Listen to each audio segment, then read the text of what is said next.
Black who's going to go for it. Black for the 1 point to win the grand final for Halifax, and he's done it. Ben Black strikes.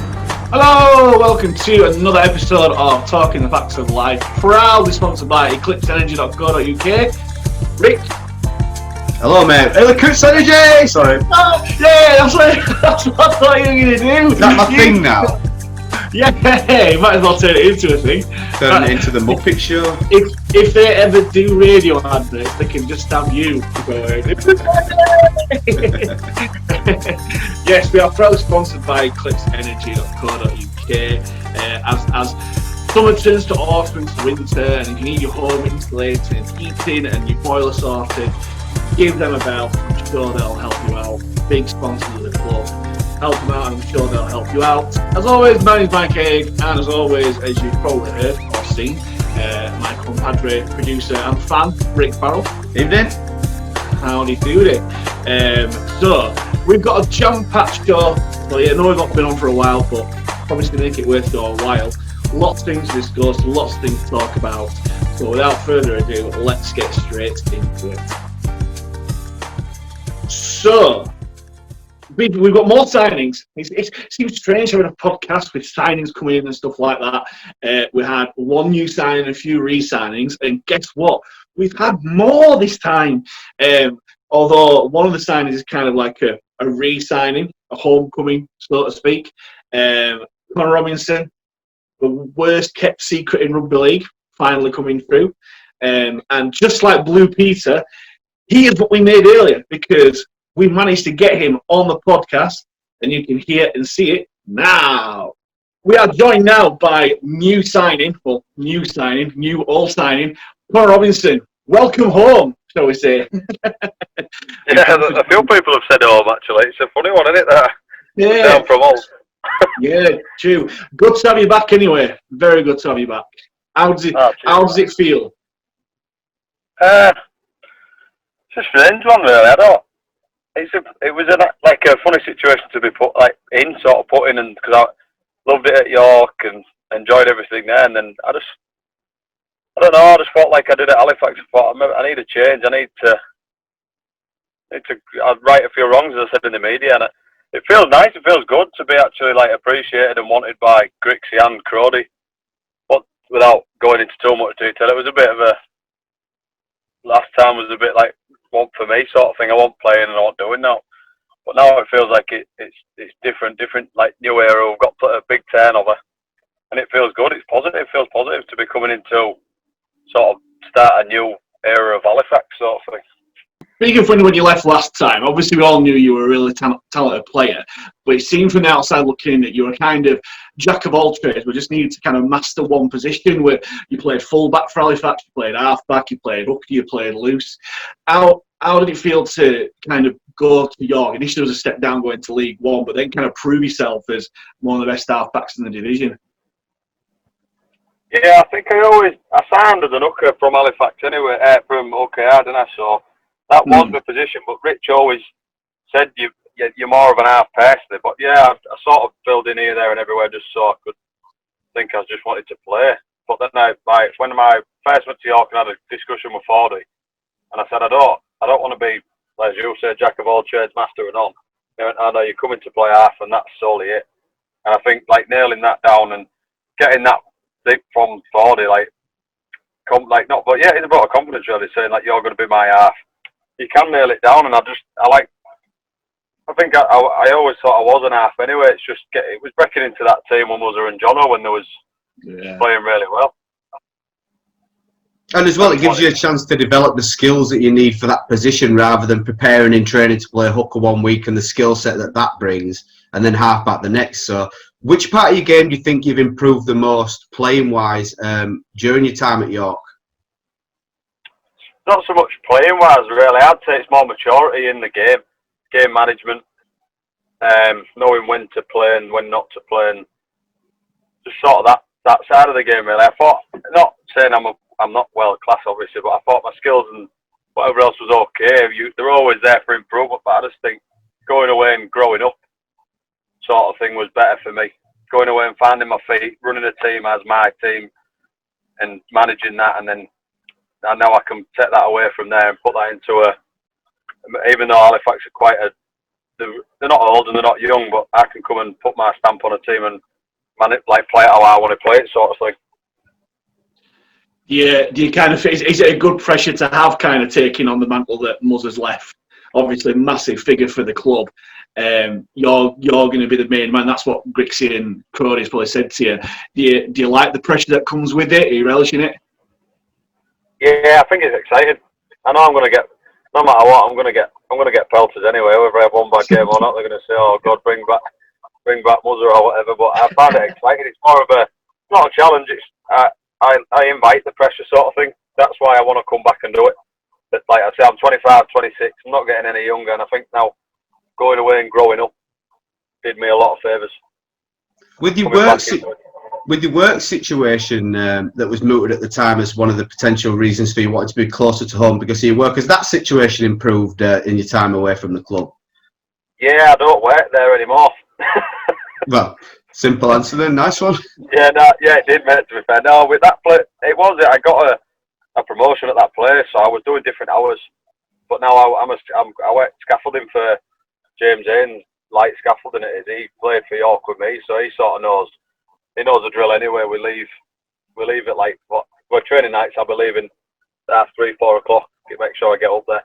Other nights I just make my hours up or firing him on a weekend, Saturday morning, whatever. But he's really good with me, to be fair. And coming back to Halifax, the first question most people normally ask is, are you looking forward to your first Hills session at Shibden? Get right back, Rick Farrell. I don't.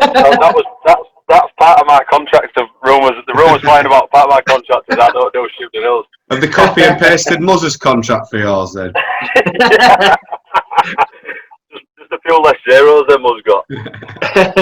They just don't see that the Halifax number 6 cannot do a Shibden Hill run. I said that'll be good if it is number 6, won't it? CR7 and then 6 comes out. So I said to Grixie about the hills anyway. He said something like, "Oh yeah, but you can run on very steep surfaces, so it's fun." Various steep surfaces. That's a technical term. Yeah. Speaking of 6 and 7, there's not that much differentiation between the two in the modern game. But as Grixie kind of said, how he wants to see you play in terms of as a first receiver, as a second receiver, as a 6 or a 7, you know, kind of what way you're going to be fitting in yet? He hasn't said whether I'll be 6 or 7, but I'm assuming, based on the knowledge what I've seen on Twitter, I'll probably be 7. But I don't. I nearly said his name actually. Oh dear. No, I don't think too much into the first receiver, second receiver. He just wants me to come, manage the game, play my game, and run a bit more. He wants to see me run, he said. And I think that's based on what he'd seen when he was here. Like I was pacey. Don't know what it's like. It's been about 9 months now, so. But yeah, he wants to see me run fast instead of looking to play the play. So they're more of a threat, running like strong, fast, and then the rest will look after itself with other folk. Well, we've seen you score 2 length of field interceptions. One for us, 1 against us. So you've got good form with that anyway.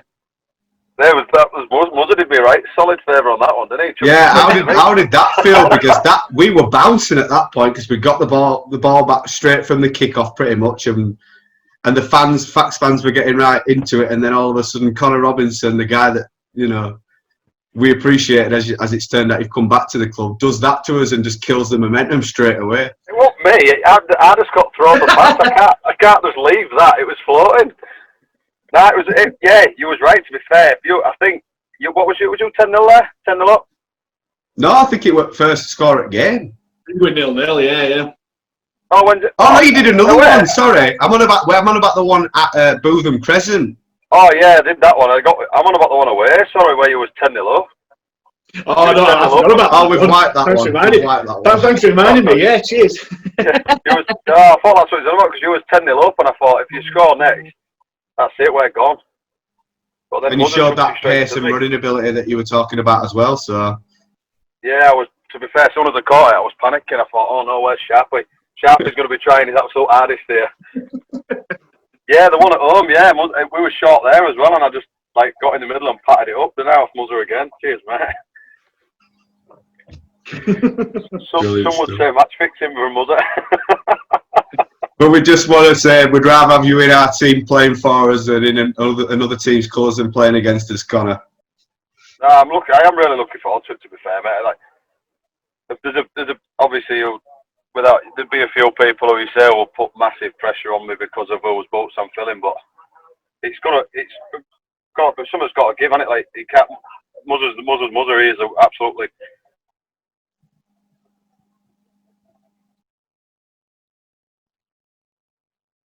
We lost him again. Yeah, we lost him again. Oh, cutting out, mate. You up there? Try that again, pal. You said Muzzer's Muzzer, isn't he? Yeah, he's one of my really good friends, and he was never going to be there forever. He had to pass the mantle on at some point, and I think Halifax fans, not all of them, but some of them are very, very, like I say, they're open to new things, but other people are maybe they just need to realise that he can't go on forever and ever. Everybody has a transition. Not saying Halifax are in a transition period, because I'm certainly not coming to make numbers up and just be a average team who finishes 7 and 8 every season. But where's the fun in that, like, sort of thing? I want to come and have a push and have a right good go, and I think that's why I'm being brought in by Grixie as well, to have a good go. You don't normally sign a new halfback unless one's rather retiring or you're looking for change. yeah, no, for sure, and we know you'll give it a really good go as well. And I know Rick will say the same. I can't wait to see you pull on the blue and white. Whenever that is, we don't know when that's going to be yet, but whenever that is, I'm definitely going to look forward to it. Thank you very much for coming on. We'll let you get on to dad duty. I'd rather not. I'd rather really not, but he's an absolute menace. No worries. Thanks very much, Connor. All the best, man. Cheers, mate. Cheers, boys. All the best, mate. So that was new signing, re-signing Connor Robinson. Don't know about you, Rib, I felt quite inspired here and like wanting to get out there for the facts. I think it's a great re-signing. And to hear that Grix and Crowdy sound him out saying that we want you to be the man and that he thrives off that pressure taken off Morel is music to my ears. But what do you think? Absolutely. I think everyone's had a long layoff as well, haven't they? So people are really raring to get back into training and get back to rugby league. And if he's as raring to go as he says he is, I think we've got a really good signing on our hands. Always played well against us. I think it's a typical thing of halfbacks when they leave Fax. They always come back to bite us a bit, as he said, with those interceptions. And yeah, it was great to see him still looking well and raring to go for the blue and white army. Aye. Yeah, you can tell he genuinely means it as well. He's not just saying it for media's sake. He properly wants to get going and that. And it's a shame that he left, but we're getting a lot better Connor Robinson coming back to us than we did when he left. I'm certainly sure. I love that he mentioned he were going to bring back that big aspect being game management as well, because that's something that we've lacked in at times. Especially when we had the aforementioned Muzzer off the field. So yeah, I think that'll be a real strength of his, and it's good to see a halfback that wants to be able to run with the ball. We haven't had one of those in quite some time, especially since Jinky left. So yeah, it's exciting times. It's a really good signing. I was really surprised when he left York, because they looked to be building the team around him. So the fact that he chose Halifax over York is a vindication of what Grixie and Crowdy can offer, as he said. So yeah, really good sign. Yeah, there does seem to be a lot of rebuilding going in rugby league. Obviously, Grixie's trying to build his own team. It looks like York are building their new team, because Robinson coming to Halifax, but then last couple of days it's been confirmed that Jinky Johnson himself has gone to Doncaster, taking a bit of a drop down to League One, but he's guaranteed first team rugby there. And if Ford doesn't see him as a long-term York halfback, there's not that many clubs on the market. He's secured his future there, but hey ho, it's one of those things. It's one of those things. People move on and stuff. But with Robinson, with the interview that we just had with him, it shows that Grix is priming for probably a leadership role in the group. But one re-signing that just screams leadership to us is Jacob Bobby Fairbank. Nice. What a player! What a player! And I know I put it on the social media, but if he isn't Fax captain next year, there's something seriously wrong because I don't think it'll change his playing style whatsoever, whether he's captain or not. But he's a leader. He's that guy, isn't he? Yeah, he's the one that makes you espouse all the cliches, isn't he? He bleeds blue and white. He's the kind of guy you want by your side when you're going into battle. He does In the trenches. In the trenches, when the claret's flowing and all that, you know. But yeah, fantastic. I'm really glad he stayed. I don't think he'd have entertained going anywhere else. He's a massive part of our team, a massive part of our club, and like you say, I'd be putting big money on him to become the next captain. He's respected by all his teammates. He's a grafter.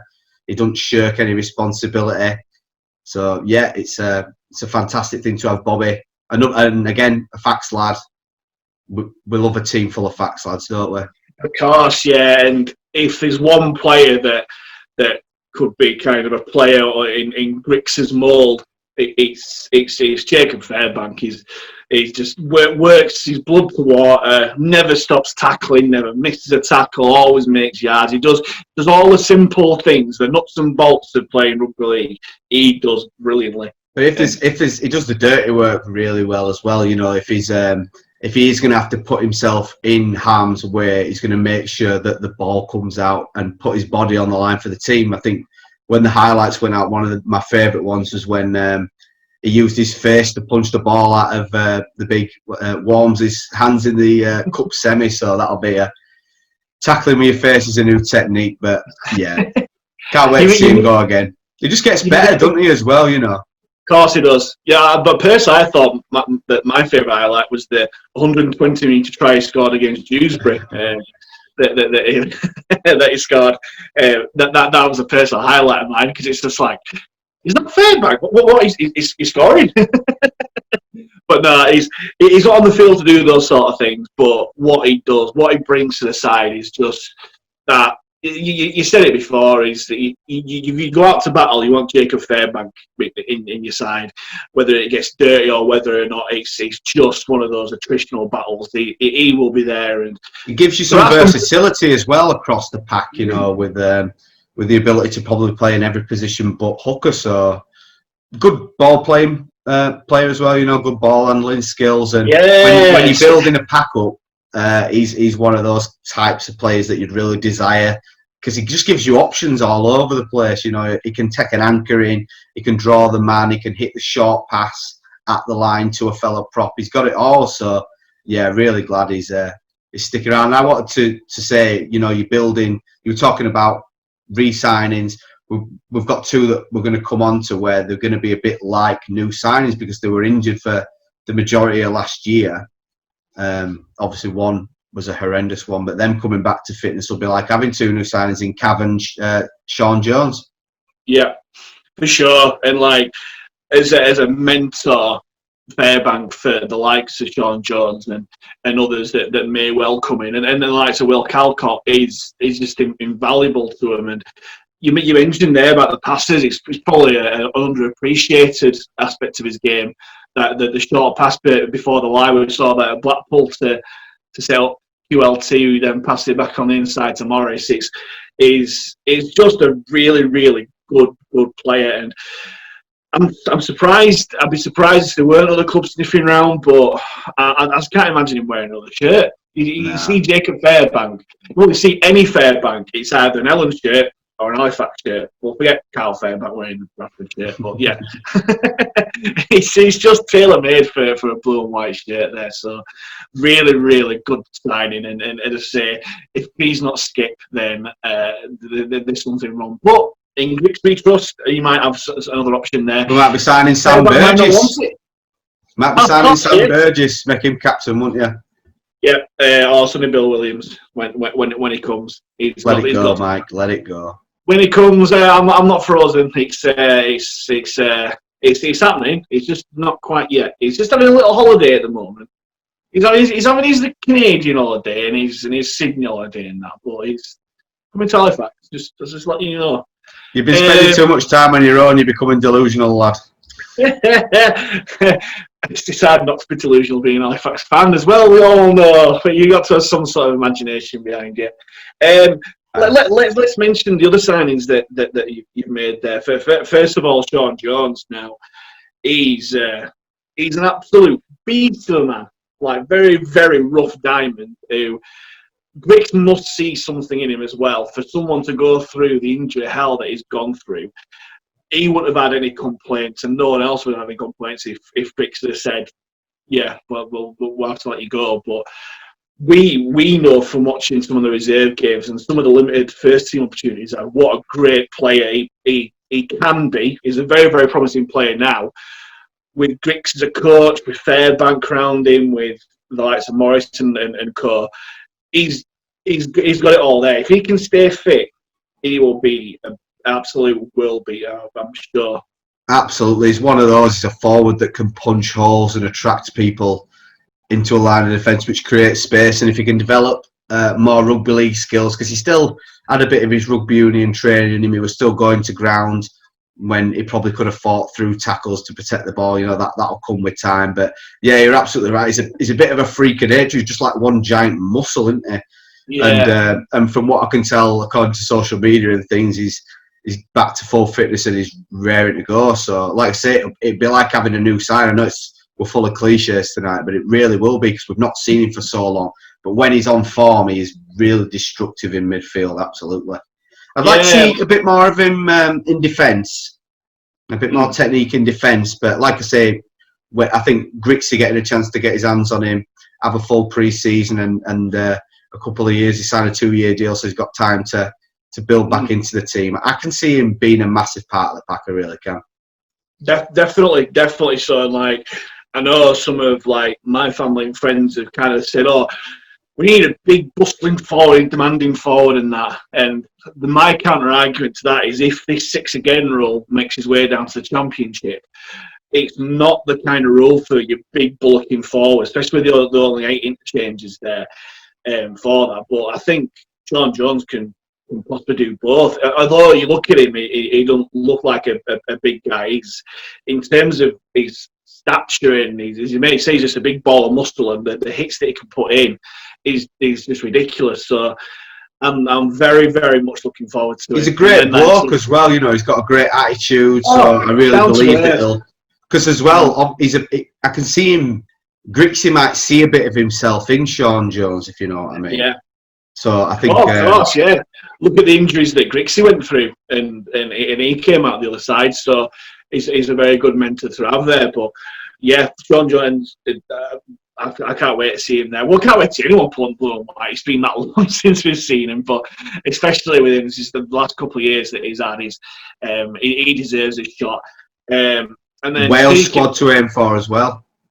Definitely. And it wouldn't surprise me if he did. If he has a great season next year, then John Key has got a very tough selection to make. There's some very, very good forwards there. Obviously, Morgan Knowles has jumped ship to England, so there's one forward place already up for grabs there. So if Jones can stake his claim there, he could have a very, very good year next year. Speaking of another forward and a horrific injury, and glad that he's fighting fit and he's signed again, Ben Kavanagh. Yeah. Now, I don't think it's too unfair to say that he's not hit the heights that we expected him to reach since he signed for us. Injuries and where we were as a club have kind of restricted that. But I would rather have Ben Kavanagh playing for us than against us, because a good Ben Kavanagh is one of the best props in this division. And again, facts lad, you can't knock it really. Similar to Bobby, really, you know, like you say, facts lad, good ball playing skills.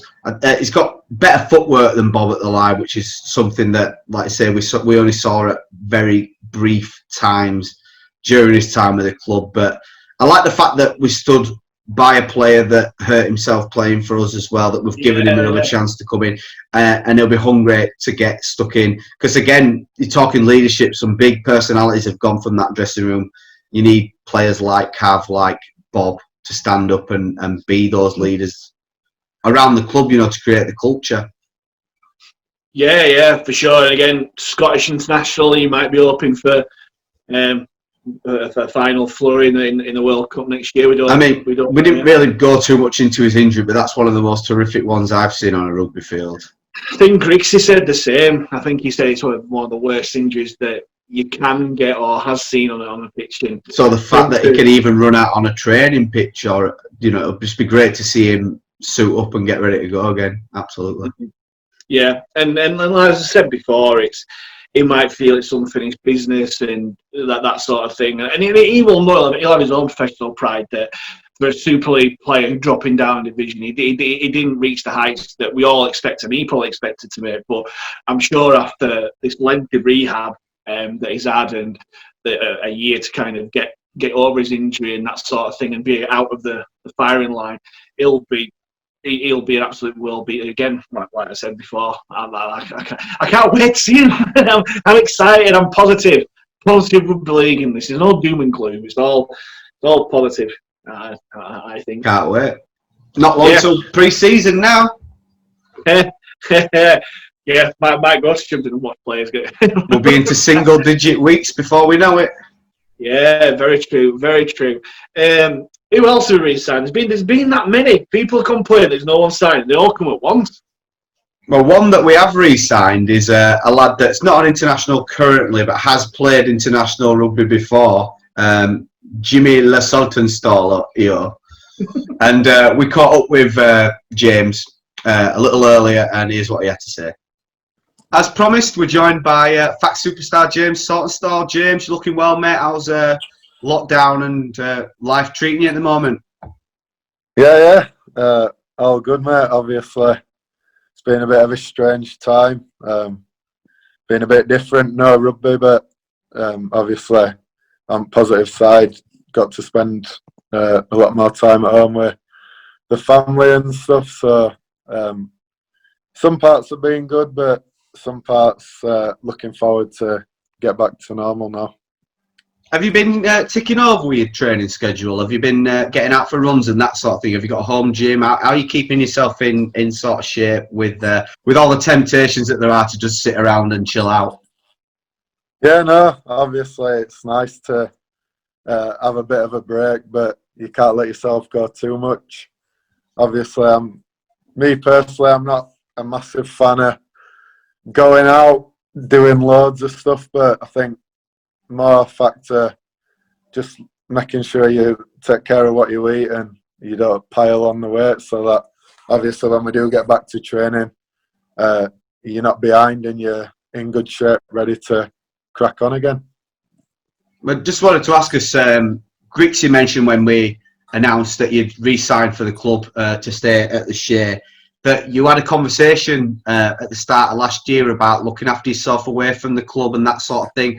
And we were saying that you were probably our player of the season up until the play got cancelled. So that must have worked. Are you keeping on board with that? Is that something that, or have you had another conversation about that? What can you reveal about what you and Grixie discussed?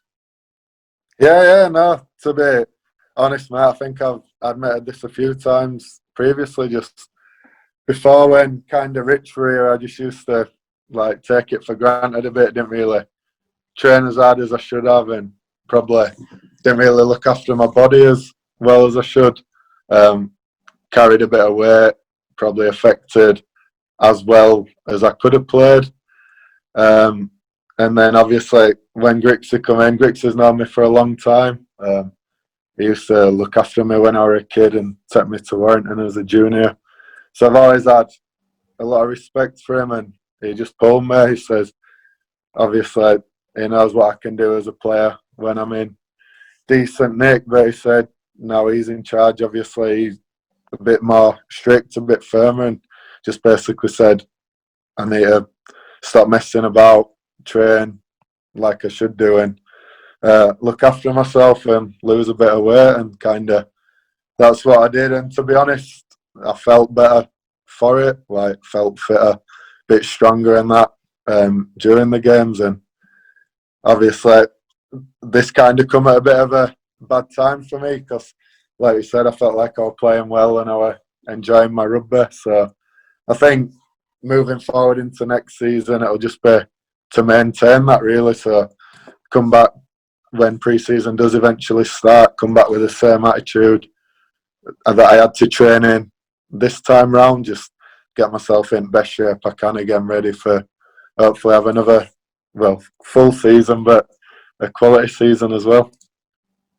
We've said in podcasts before that we can't imagine you wearing another shirt. You just like, you're tailor-made for that blue and white shirt, and we're chuffed to bits that you've re-signed. Was there any other options out there, or was it always your aim to stay at Halifax? No, look, obviously there's always the possible options of maybe going here, going there. Look, for me, like, I got rid of my agent 6 years ago when I first came to the club.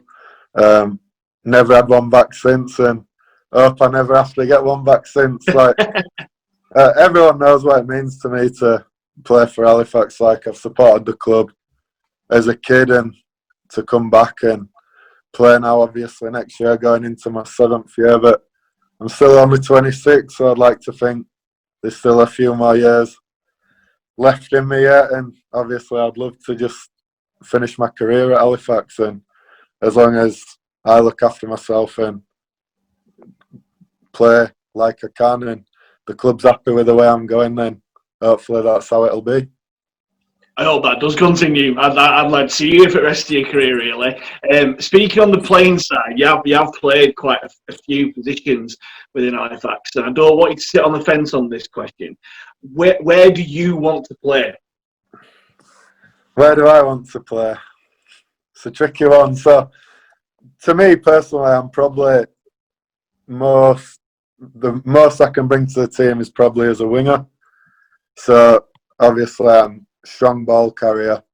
I can get us going forward. Keeps me out of the way a bit on defence, which is always not too bad. Prolonging the career. Yeah. And obviously, when I'm in decent shape, I've got a bit of speed about me, so which hasn't been seen for a while. So, but yeah, that's probably where I can bring most benefit. I know in the past people have wanted me to play fullback a bit, and I've had a stint there before and like enjoyed it. But I think for me, obviously, if I was to ever cement a spot there, I'd have to work a bit on like my passing game and stuff. And although I'm a strong carrier and strong runner, I'm probably not the finished article there. So that's probably why I'm probably more suited to being a winger, really. We were saying that your versatility can be a bit of a versatility can be a burden, but it can also really help you. And we say it's one of those we feel that regardless of where you're playing, you're a player that we feel that needs to be in the team at some point. Do you think that versatility has helped you or hindered you in your development as a rugby player, rather than being an out-and-out winger from when you started playing? Yeah, no, I'm not too sure really. It's a tricky one because if you cement yourself down to one exact position at an early door, and you come to a club and there's already players established in that spot, then you might struggle to get into the side in the first place. So obviously being able to cover a few different spots at an early stage of your career gives you more opportunity to be playing first team rugby regularly. On the flip side, you don't always get the time to study one position fully and really get to grips with it. Obviously, if you're playing a set spot all season, you might be playing with the same centre, so you can you build a connection, you understand how each other plays, and that can help you as you go on and you build that relationship. But obviously, if you move around a bit, you're playing with different people who either defend differently, attack differently, and you don't have as much time to get used to each other's games. So, no, there's obviously bonuses and cons to both, but I think now where I'm at, it'd be good just to get a set shirt and try and just maintain one spot every week from now on. We've had some new signings announced and new to the club. Well, the new one is Greg Worthington, essentially replacing Steve Tyrer, and then we kind of re-signed Connor Robinson, who we heard from early on in the podcast. How excited are you to start playing with them versus Connor Robinson again, but also potential having Greg Worthington inside you if you are going to be on the wing? Yeah, no, it's massive. I think obviously at the start when kind of the club were announcing the departures and that, I think there were a bit of negativity originally. People thought kind of, oh, what's going on? What kind of squad are we going to have? But in my opinion, by the looks of things and like the soundings coming from the club, we could have a stronger squad for next season than what we probably would have had this year. Obviously, Connor came to us. I get on pretty well with Connor. He's a good lad. Came to us a few years ago and probably didn't really get the rub of the green when he come. We had Jono and Muzz then, who kind of were playing regularly. Connor played a little bit of hooker, kind of off the bench, started. Then he might play a game at half-back. He might have jumped in at full-back. So he never really got a crack at cementing his shirt. And then obviously he's gone to York and there's been big reviews of the way he's gone about his business. He's been playing well and he's took that team to another level. So obviously it'll be good to get Connor back now. And I think speaking to him, he feels like he wants to prove he deserves to be here and that he should have been given more of a chance the last time you were around. So it'll be good to have someone like that back at the club. In regards to Greg, obviously we all know the quality of player Greg is. Obviously he's played in Super League. He's played at all the top championship clubs. To be honest, obviously we are losing a few big personalities in Tyra and Muzzu, been around the club for a while, but I think like obviously bringing Greg in is a big statement of intent of kind of what we are looking to achieve this year.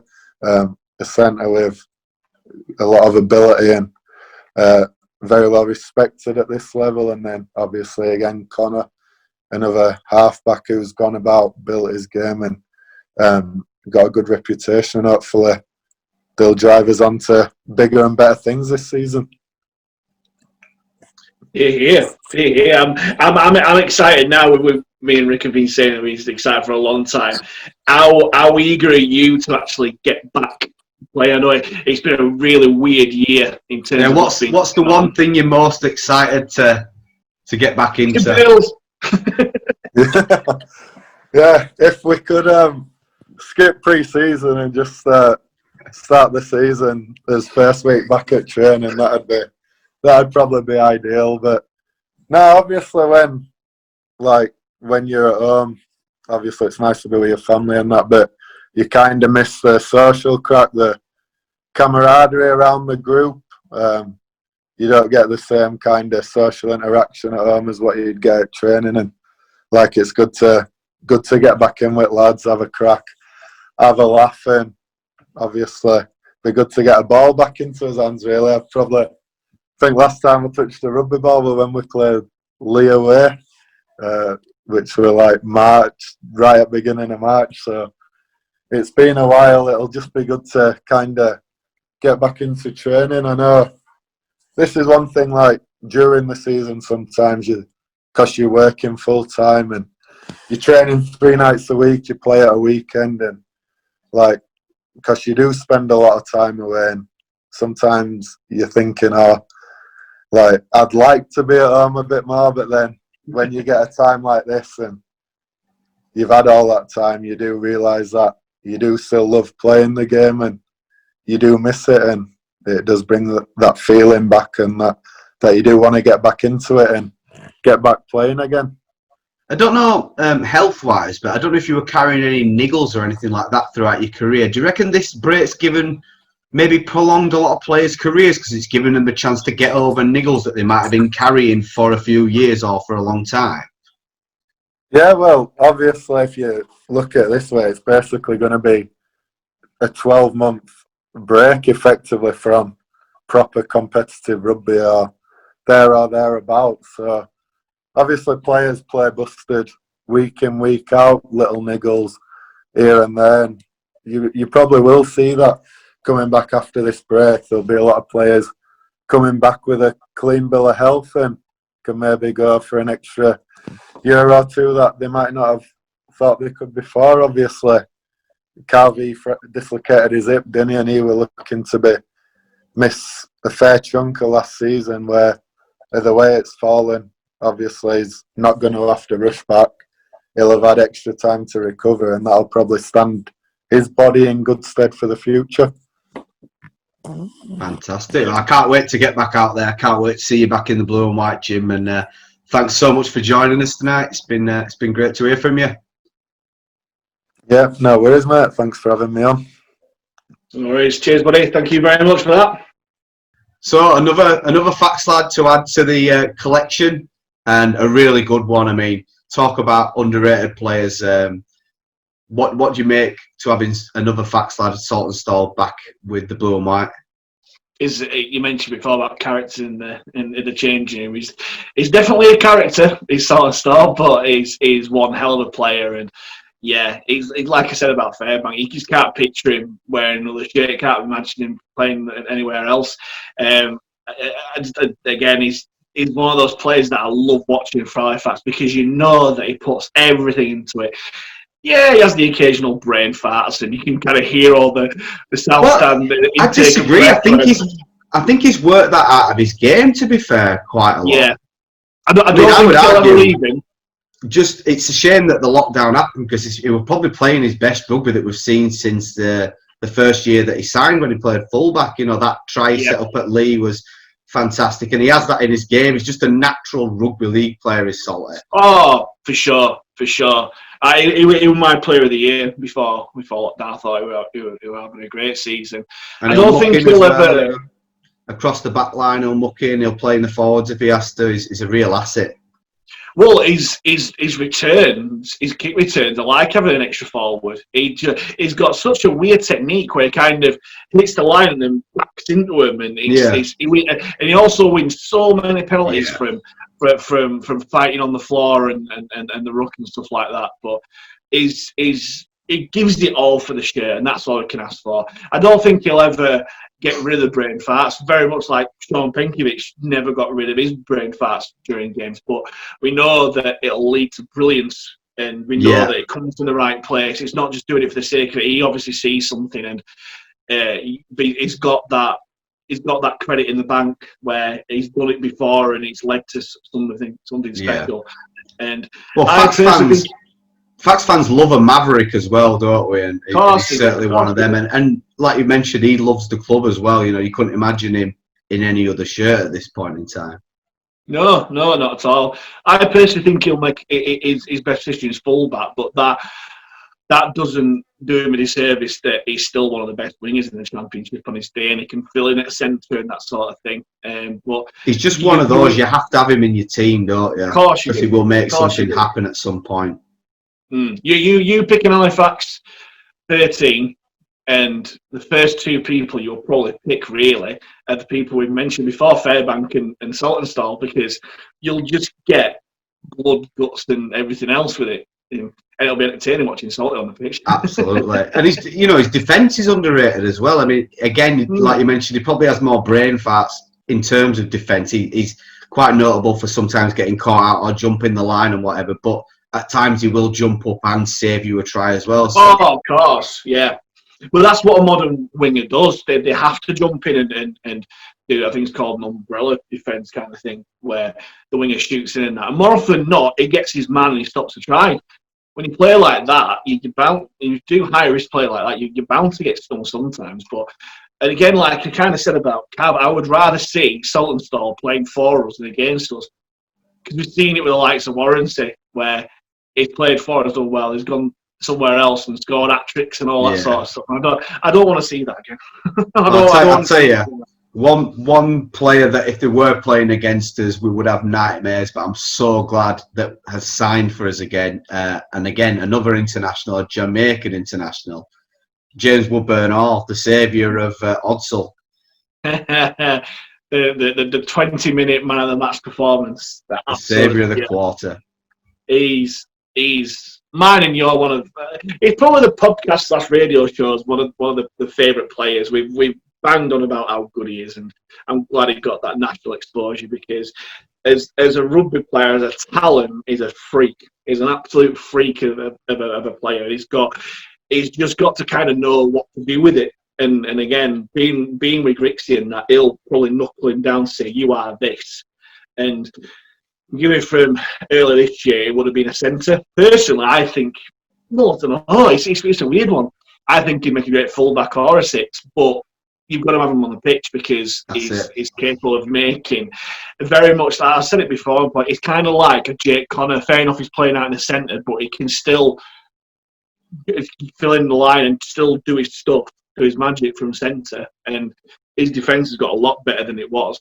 But yeah, he's an absolute quality player. It's funny that we had Connor on earlier because I think a lot of people might have seen that Woody's situation was a bit similar to his and might have worried that we might have suffered the same fate. You know, he couldn't nail down one position when he did. You know, could he get a run of games in? He were in and out of the side. But I think Grixie called him in one of the articles probably the most, or has the highest potential to be the most talented player in the division. And when he wants to be, he can just win games on his own. So I'm really glad to have him back. And it's another one, you know, does he play alongside Connor Robinson at times? That's an interesting combination to see. So I just love the fact that he gives us options all over the field. But you hit the nail on the head there. You've got to have him on the pitch because at some point he will make something happen. And not to knock any of the former players that were back, because I don't like doing that, but the more players that you have with better ball skills, natural ability for passing a rugby ball on the move, fluidly, at speed, we're going to score tries. And if we score tries, we're going to win games. And if we're going to win games, we're going to win promotion. Of course. And especially in Championship, you can get very, very attritional games. Well, like we saw in the quarterfinal, where it just needs that one or two elements of brilliance to unlock a defence, and you've won the game. And that's what Woodburn Hall can do. If not Robinson, it could Woodburn Hall, it could be Solid, it could be anyone. It could be all sorts of players. And it can't hurt as well to have at least 4 or 5 players in your squad, and potentially more depending on who else decides to stay. You end up having 8 players that are all fighting to play in a World Cup. To get into a World Cup squad, they know that they want to play, and when they get in, that they have to perform to put that on tape so that, you know, they can study it and pick the squads. It's set up to be a hungry young squad with talent all over the place, playing for a coach who they trust in and believe in. Like you said, you're excited. I can't wait to get going, mate.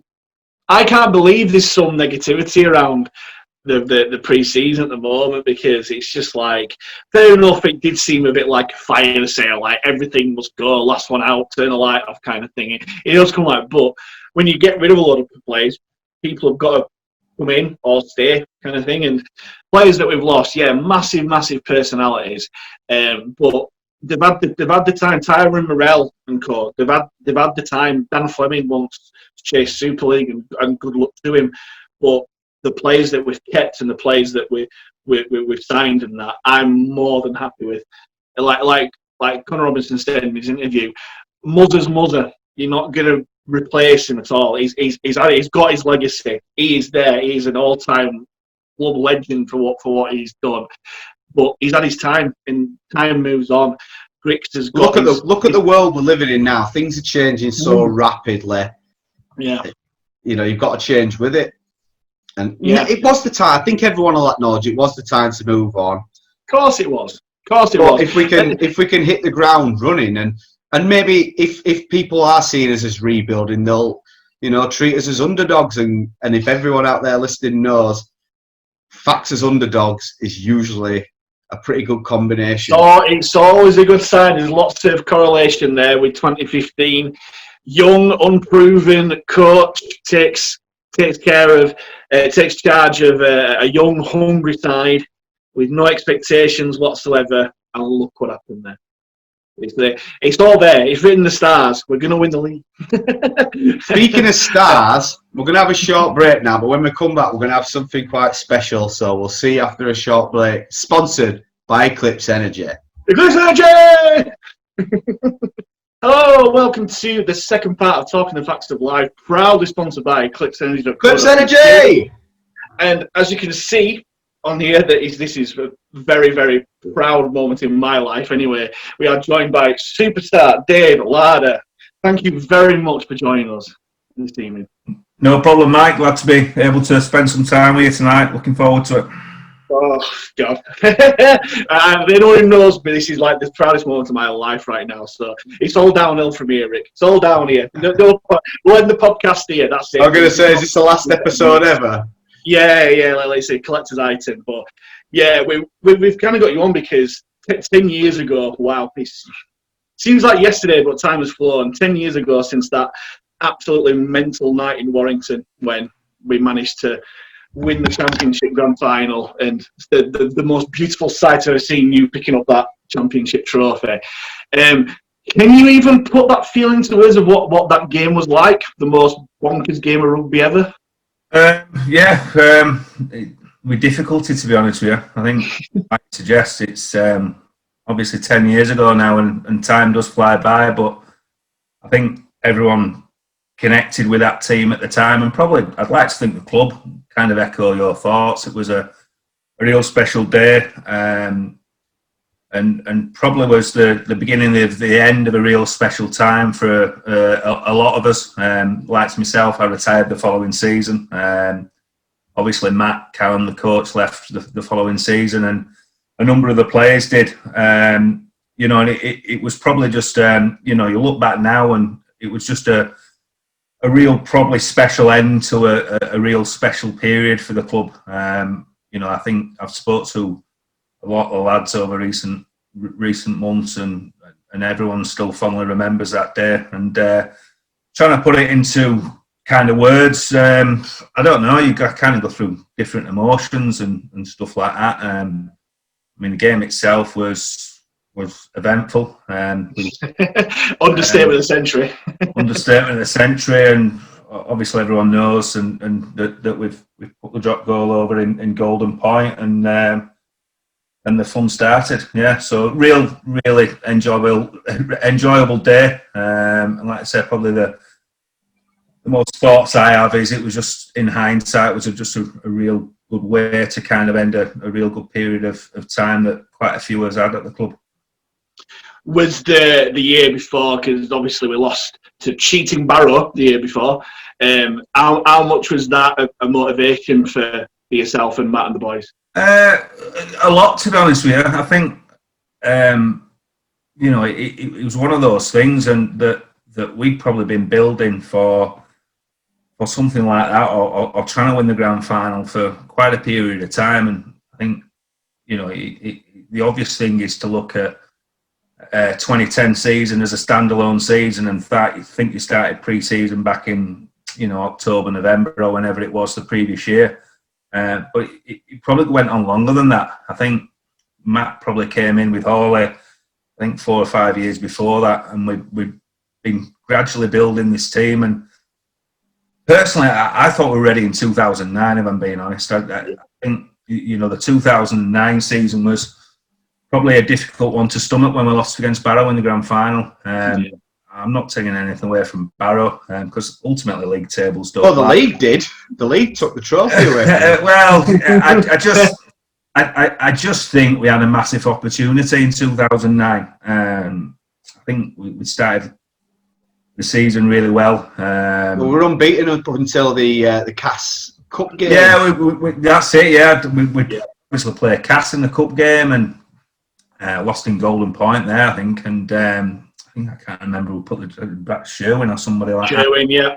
I remember it well. Ball over, and we'd not touched the ball, and it's quite evident because that's why we decided what we're to do in the grand final. And but kind of going back to the 2009 season, it just didn't go to plan. We started really well, and then we probably too inconsistent through the second half of the season.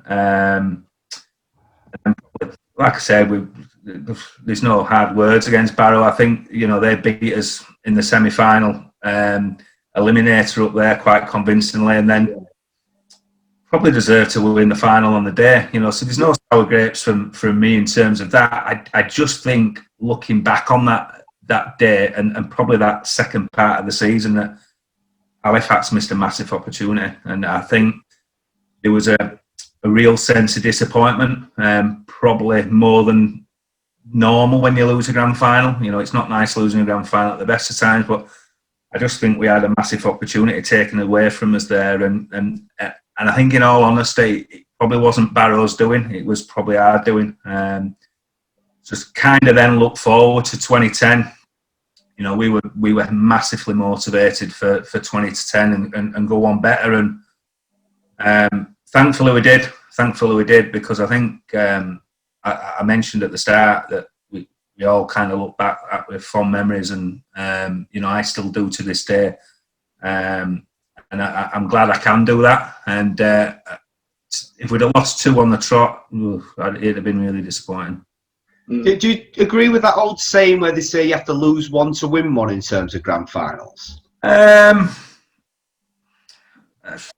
So the occasion done over, it's a difficult one, because I think what we learned in 2009, we kind of, everyone turns around, and it's the old cliche, when you win a semi-final, you start looking towards the final.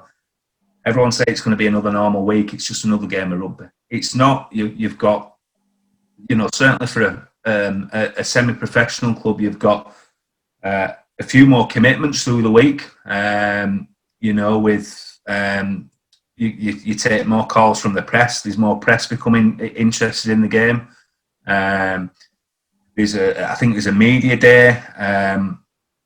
The club made the decision to kit us all in suits. So there was a lot more going on throughout that week than there normally is doing, and that just comes with the nature of the grand final. And there's no getting away from that. So I think then when you turn up on the game day, there's other things, and you're very restricted. When you get to the LOL Jones, you're very restricted in what you can do, how early you can get to the game. So you've probably played 25, 30 games throughout the season, and whether you're home and away, your kind of routine's the same. You get to a grand final, everything's different.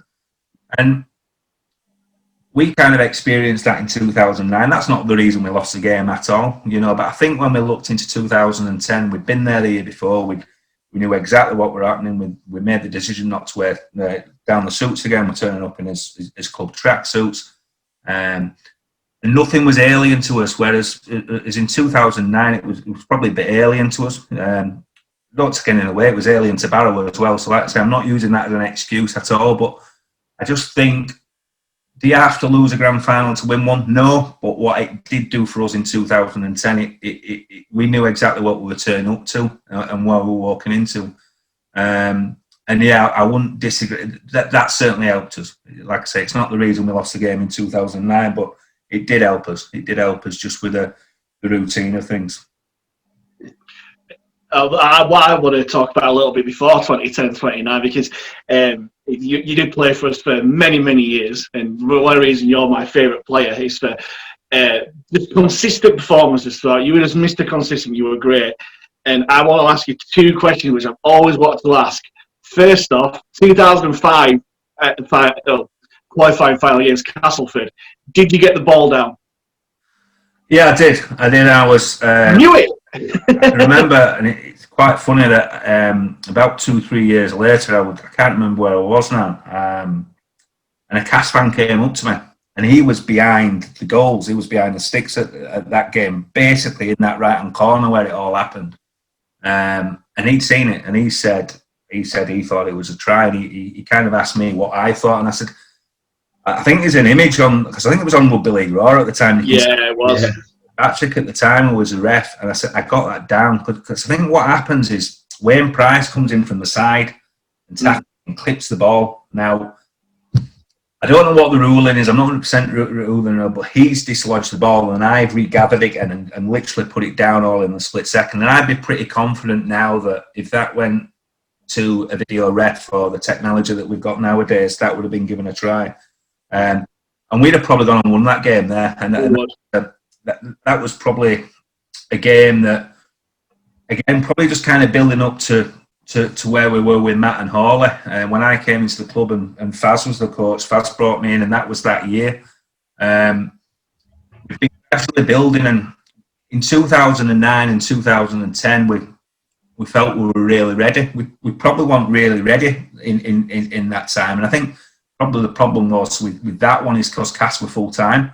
Yeah. So we kind of went there as massive underdogs, and I can remember playing in the game at the time. It was probably one of the quickest games I've played in up to then, and I think they took a bit of a lead, and then we just kind of started throwing a bit of gambles. We brought Bloomy on, and Bloomy came off the bench and who brought a bit of energy to us. And to be fair, he did a couple of really good things that gave us some energy, and we started really getting back into the game there. And that was a real turning point. That I'm obviously disappointed to get it dislodged at the time, but like I say, I think nowadays, if it had gone to the video referee, it'd have been a try, and who knows what would have happened. Because I think that year, the team that won the grand final got promoted, and I think Cass went on to, I can't remember who they went to beat in that. Whitehaven. Was it Whitehaven? They absolutely thrashed Whitehaven in final. They absolutely spanked them, and again, that's the game we're in, aren't we? Because I wouldn't have envisaged a month previously that we'd have potentially got to a grand final with it'd have been interesting. I think the club would have been a bit worried as well. I don't know if we were set up for that, but So to ultimately answer your question, I think if it had gone to the video ref in the days like they do now, it'd have been given as a try. Yeah, I was always convinced. What's your next Mythbuster? My second question, my favourite ever rugby league try, rugby try, is your try that you scored against Batley at the Shea. Rick knows exactly what I'm saying here. I think you ran about 90 metres, was it? And then about 105, I thought. and then you had at least 3 men in support when you got to the fullback. How relieved were you when the fullback took your dummy? That wasn't the intention. I'll be honest. It wasn't the intention. I think I just gone to count one up ultimately, and can't remember who the defender was. I managed to get around him, and there was an open space, and I think there was certainly Pato, Lee Patterson chasing down on me inside. I think Shad was normally there or thereabouts, and the whole intention was to draw the fullback and pass it inside. I can't remember whether it was a Shad or I think it was Shad. Lee Patterson was on the other side, I think, and he'd done a really good job because the winger was trying to chase him down as well, and Lee put himself in a position that the winger couldn't get. He had to run around Lee to get to me. So I think Shad was in the inside, if I remember right. And I remember drawing the fullback, and the plan was to hit Shad, and that was always the plan until the last second. At the last second, just as I'm about to pass the ball, the fullback had started moving off to Shad. So I just kept hold of it, and I was obviously mightily relieved. And I think sometimes people deal with instances different, and the whole plan was to hit Shad with that ball up until a split second before it happened, and I just noticed him going off, so I kept hold of it. And thankfully he did. Because I'd have looked strange when he didn't. You sold yourself short. You should have just said, "Well, I plan to chip ball over do it there." No, that wasn't the case. I'd like to say that, Mike, but that wasn't the case. Well, that is genuinely, Matt, and Rick will back me up on this one. I rave about that try, and it genuinely is my favourite one. I think the other thing that you got on that, I think it was before squad numbers. So I had squad number 11, but it was the year before squad numbers came on, and I think we had a couple of injuries. So Matt Callum, the coach at the time, started me in the prop position. So I was playing in the middle. So I had number 10 on my back, which always does well.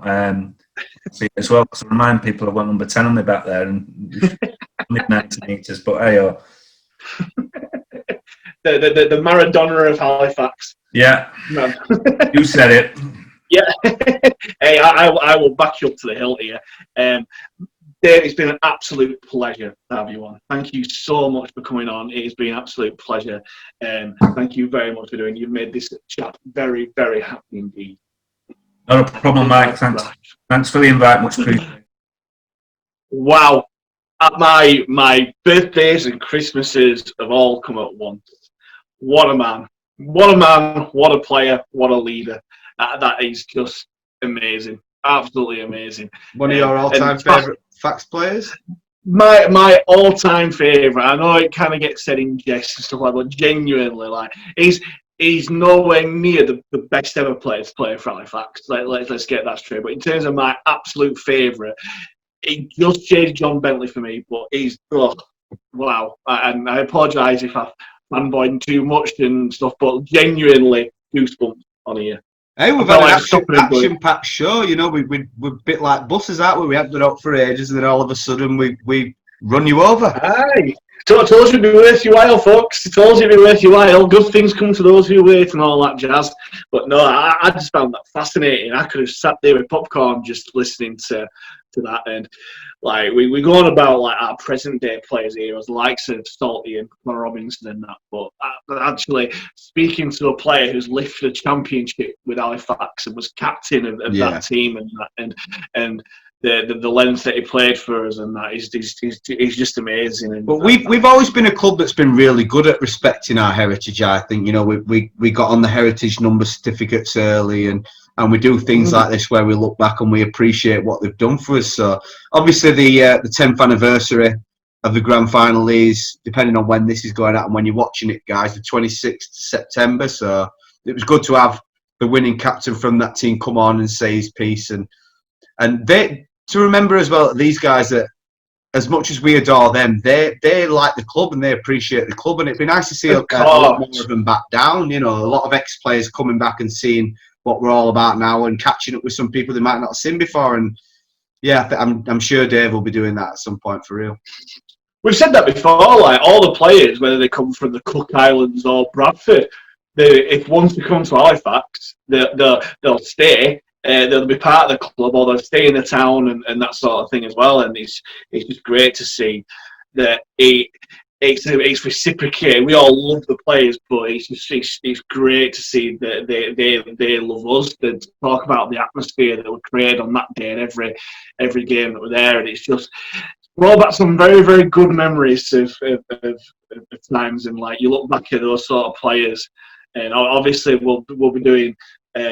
A lot of reminiscing about the 2010 grand final and stuff. And as much as we love Connor Robinson and James Saltonstall and players like that, you could just rattle through that 2010 team, and it's just absolutely, it just oozes class. And I'd love to have a team to watch where there's 6 halfbacks in the side. 6 halfbacks, 3 hookers, and it was unbelievable. That was the old Matt Callan team, though, wasn't it? Which, as everyone knows, was you score 40, we'll score 64. So yeah, great times. I've got so many fun memories. Yeah, we were never beaten. We just ran out of time, and even then, it was one of those. And then the absolute. For a typical Matt Callan game of 22-4 down to bring it back to 22-all, and then winning it in golden point extra time after losing against Cass in the cup the year before and losing the grand final. It was just meant to be. He mentioned about that they got suited and booted for one grand final, and that they thought they were better placed for the 09 grand final than the 010. Yeah. I can see where it came from. 2009, they had to make a big song and dance about it because it's the first time we've been in a final for God knows how long. And I must admit that when I always remember, I'm sure it was Keithley who played before us, wasn't it? Oh. Danny Jones playing for Keithley. Could be right, yeah. I think possibly. Right. I can't remember. We were there quite early, and the players came on the side of the pitch with Seymour and the suits, and I got really shut up by seeing them because I never thought that I'd see an Halifax team in a final and wearing the final suit. It's kind of got to be done, but like Dave said, it's weird calling him Dave. Superstars. You're on first name terms now, aren't you? So. Oh, it's not you don't meet your heroes. I'm so glad I did. He kind of said that you learn a lot from the past experiences, and one of the most important things about playing finals is keeping your composure and keeping loose and having that normality there. And if you kind of take the occasion out of it, how do you only go to a game? We're going to tracksuits. Let's go in his tracksuits. let's do this. Let's bring It's normality game to it. focus as well, though, isn't it? You know, everything about it is gearing towards the game. It was really interesting to hear that. Like I asked him in a separate thing that might become apparent later on. You know, do you have to lose one to win one? And he said not necessarily, but it can help because you're just not overawed by the situation. But I mean, like you said, what a team. And it looks like they've all stayed in touch together. It's a shame we couldn't have all got together in person, really, because I think that would have been a really good event. We'd have got some great stories out of that. And because they made some fantastic memories. But yeah, I tell you what, that's a hell of a show we've just done there, Mike. That is. I'm choked up in more ways than one. Yeah, it's gone down the wrong way, but no, I'm so chuffed about that. And like you say, it's like waiting for buses. You wait for one show, one guest, and three come on at once. It's great, and it's a pleasure doing shows like that. Hey, we're always open to guests, so if there's any ex-players, fans, any officials in rugby league who'd like to come on and have a quick chat with us and make a few laughs and whatnot, more than welcome. Just get in touch with the podcast page. I'm sure we can sort something out, can't we? Definitely. If Gavin Clinch wants to come on and see Rick like a wreck that I was before, then please do let get in touch. That'd be very good to see. But time's beating us. Thank you very much for watching. Thank you all for everything that you do when you're out there and whatnot. I'm just quite out of my head. I'm a gibbering wreck. I can't believe I've met my hero and spoken to him. But no, thanks very much, Rick, for that. What you do. Stay safe, everyone. Hopefully, rugby is coming back. But in the meantime, hope for that.